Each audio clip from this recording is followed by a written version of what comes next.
গো, তুমি এখনো পড়ে পড়ে ঘুমাচ্ছ? বেলা কত হয়েছে সেদিকে তোমার খেয়াল আছে? দোকানে যাবে না নাকি? আজকে তো বাজারের দিন। আহা গিন্নি, এই সকাল সকাল কানের মাথা কেটে আসলে কেন শুনি? এই বৃষ্টির মধ্যে কে যাবে বাজারে?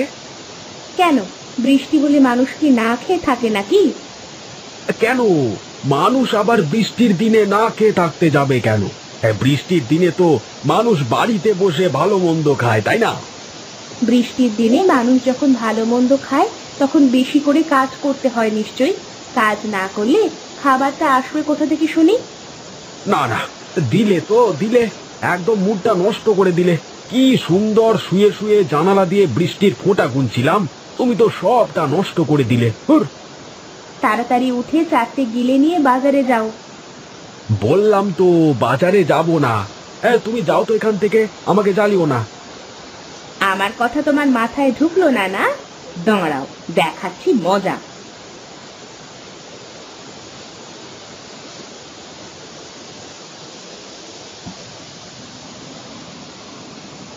এই কে কে কে কে ছাদ ফুটো হয়ে গেল নাকি রে বৃষ্টিতে? এ কি, তুমি আমার গায়ে পানি ঢেলে দিলে?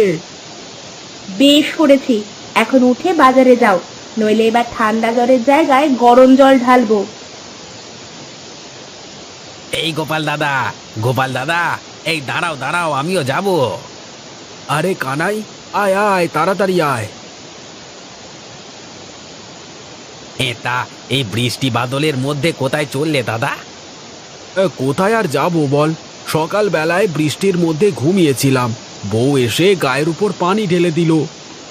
হ্যাঁ, তোমার তো গায়ের উপর পানি ঢেলেছে, তাও আমার বউ তো গরম খোঁচা নিয়ে এসেছিল। বলিস কি রে, একেবারে গরম খোঁচা? তা নয় তো আর কি বলছি। তাহলে তো আমারটাই ভালো আছে রে। এখন চল চল, পা চালিয়ে চল তো, দোকানে যেতে হবে। তুমি কি পাগল হয়েছো নাকি দাদা? এই বৃষ্টির মধ্যে দোকানে গিয়ে কি করব বলো তো? গিয়ে দেখবো দোকান একদম ফাঁকা পড়ে আছে। দোকানে যাবি না তাহলে কি করবি? তোমার কাছারি ঘরেই যাই বরং, সেখানে গণেশও থাকবে, তিনজনে মিলে বসে আড্ডা দেওয়া যাবে। হ্যাঁ হ্যাঁ, তাই চল তাই চল।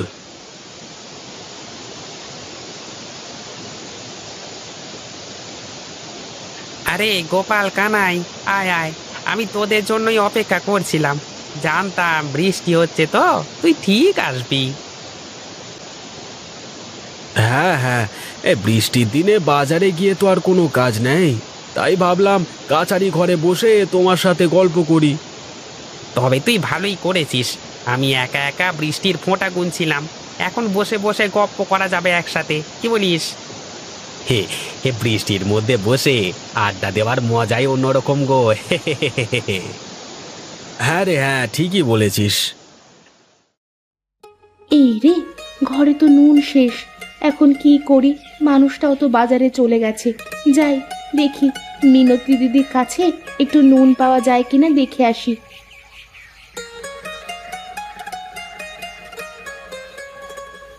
এই দিদি, মিনতি দিদি, বাড়িতে আছো? হ্যাঁ রে হ্যাঁ, আছি, আসছি। কি ব্যাপার মালতী, তুই আয়, ভেতরে আয়। না গো, আমি আর ভেতরে যাব না। তোমার কাছে একটু নুন হবে গো দিদি? বাড়িতে নুন শেষ হয়ে গেছে, আমার মানুষটাও বাজারে চলে গেছে, এখন তো রান্না করতে হবে। হ্যাঁ, তুই আয়, ভেতরে আয়, আমি তোকে নুন দিয়ে দিচ্ছি। কি করি বলো তো দিদি, মানুষটা একদম কাজবাজ কিছুই করতে চায় না, প্রতিদিন বকে বকে তারপরে কাজে পাঠাতে হয়। তুই কার কাছে কি বলছিস? আমি তো আজ সকালে গায়ের ওপর জল ঢেলে দিয়ে ঘুম ভাঙিয়ে বাজারে পাঠিয়েছি। আমিও তো গরম খোঁচানি হাতে নিয়ে গিয়েছিলাম, তারপর ঘুম থেকে উঠলেন মহারাজ। এই গাঁয়ের বেটা মানুষেরা যে এত কুঁড়ে, সে কথা আর কি বলবো। হ্যাঁ রে হ্যাঁ, সে কথা আর বলিস না রে তুই। আমাদের মহিলা মানুষের গুণেই সংসারটা কোনো রকমে টিকে আছে। এখন মনে হচ্ছে আমাদেরই কিছু একটা করতে হবে, না হলে আর সংসারটা চলবে না। ঠিক আছে দিদি, আমি এখন চলি, পরে এক সময় এসে গল্প করব। আচ্ছা ঠিক আছে, আয়।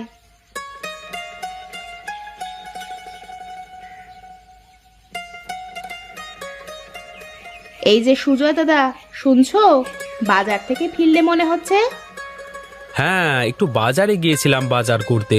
বাজার করেই তো ফিরছি। তা তোমার গোপাল দাদাকে কি দোকানে দেখলে? কই না তো, দাদাকে তো দোকানে দেখতে পেলাম না। দোকান তো বন্ধ ছিল। ভাবলাম দাদার দোকান থেকে এক খাঁচি ডিম নেব, তা তো আর হয়ে উঠলো না। আচ্ছা, আমি এখন চলি। বাড়িতে বউ বসে আছে, আমি গেলে তারপর রান্না করবে তো। আচ্ছা আচ্ছা, তাই যাও।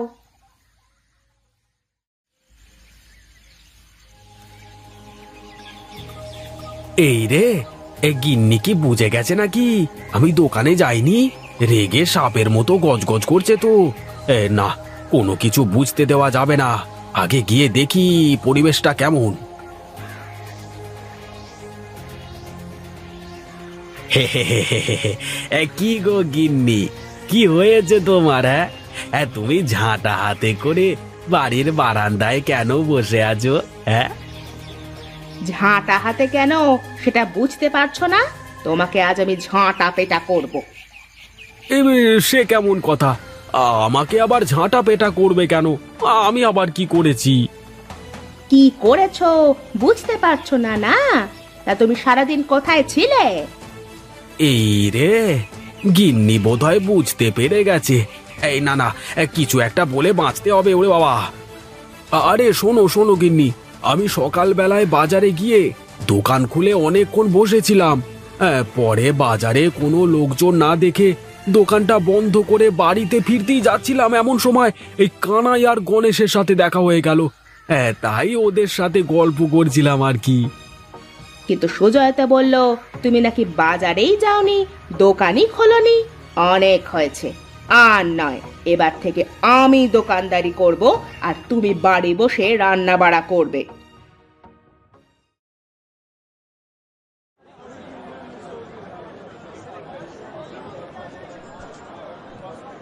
কি ব্যাপার মেয়েরা, তোমরা দোকানে কি করছো?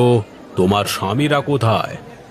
আগে আজ থেকে আমরা দোকানদারি করব জমিদার মশাই, আর আমাদের স্বামীরা ঘর সামলাবে।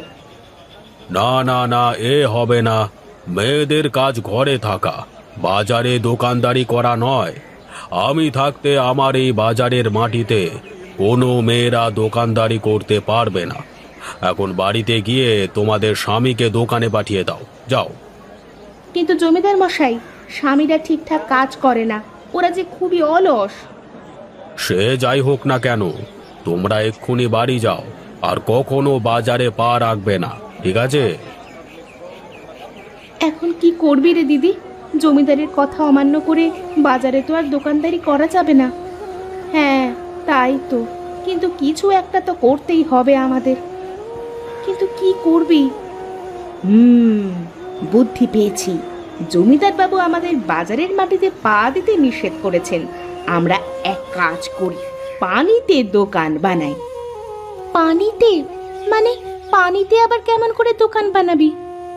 আরে, এ আবার এমন কি কঠিন ব্যাপার? কলার ভেলার ওপর দোকান বানিয়ে সেটা পানির মধ্যে দিয়ে দিলেই তো হয়ে গেল। এটা কিন্তু মন্দ বলিসনি। এখানে তো প্রচুর মানুষের আসা যাওয়া, খুব ভালো ব্যবসাও করা যাবে। হ্যাঁ রে, ভাসমান দোকানের জন্য অনেকেই আসবে আমাদের দোকানে। তাহলে আর দেরি কেন?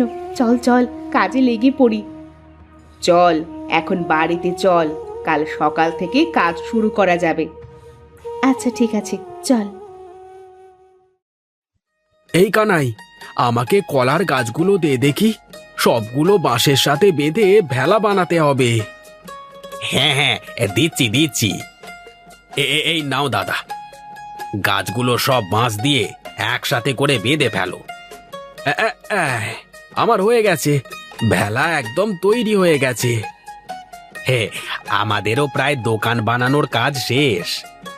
হ্যাঁ, যাক, অবশেষে দোকান বানানোর কাজ শেষ হলো। জমিদার মশাই, জমিদার মশাই, আপনি নিষেধ করবার সত্ত্বেও ওরা দোকান দিয়েছে। কার এত বড় সাহস যে আমার নিষেধ করবার পরেও দোকান দিয়েছে? কোথায় দোকান দিয়েছে? চল, আজ আমি ওদের উচিত শিক্ষা দেব। জি বাবু, চলেন।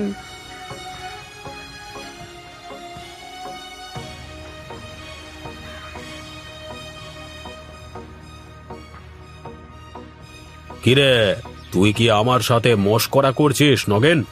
তুই আমাকে কোথায় নিয়ে আসলি? বাবু, দোকানটা এইখানেই তো দিয়েছে ওরা। এখানে দোকান দিয়েছে মানে? আশেপাশে তো কোনো দোকানই দেখছি না।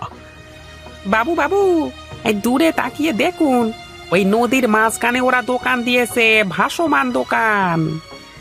বলিস কি রে, একেবারে ভাসমান দোকান? চল চল গিয়ে দেখি।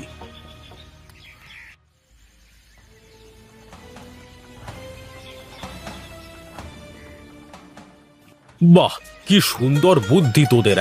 পানির উপর যে দোকান বানানো যায় এটা তো জানা ছিল না। খুব ভালো করেছিস, ব্যবসাটা চালিয়ে যা এভাবে।